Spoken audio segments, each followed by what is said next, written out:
السلام علیکم ورحمۃ اللہ۔ ایک آیت ایک کہانی کے سلسلے میں آج ہم چھٹی کہانی پڑھیں گے۔ کہانی کی آیت ہے قل هو اللہ احد، کہو کہ وہ اللہ ایک ہے۔ سورۃ الاخلاص آیت نمبر 1۔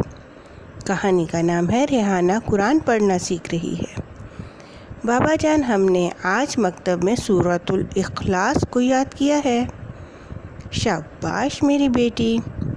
بابا جان، آپ جانتے ہیں کہ یہ سورت ہمیں کیا سمجھا رہی ہے؟ تم خود جانتی ہو یا نہیں؟ جی ہاں، ہمیں ہماری اساتذہ نے بتایا کہ کفار نے پیغمبر اسلام حضرت محمد صلی اللہ علیہ وآلہ وسلم سے پوچھا کہ کیا اللہ تعالیٰ سونے سے بنے ہوئے ہیں یا چاندی سے؟ اس وقت اللہ تعالیٰ کے فرشتے حضرت جبرائیل علیہ السلام نازل ہوئے اور انہوں نے سورۃ الاخلاص کی تعلیم دی، تو نبی صلی اللہ علیہ وآلہ وسلم نے کفار کے جواب میں اس سورت کی تلاوت فرمائی۔ بسم اللہ الرحمن الرحیم۔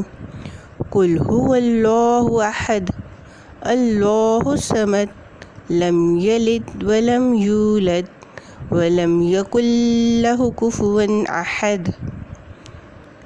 اللہ کے نام سے جو رحمان و رحیم ہے، کہہ دو کہ وہ اللہ ایک ہے، اللہ بے نیاز ہے۔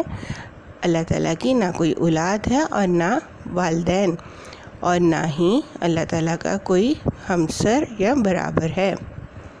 بہت خوب، آپ کے اس طرح بتانے سے آج میں آپ کے لیے تحفہ خریدوں گا۔ شکریہ بابا جان۔ اس کے ساتھ ہماری کہانی ختم ہوئی۔ اللہ حافظ، فی امان اللہ، السلام علیکم ورحمۃ اللہ۔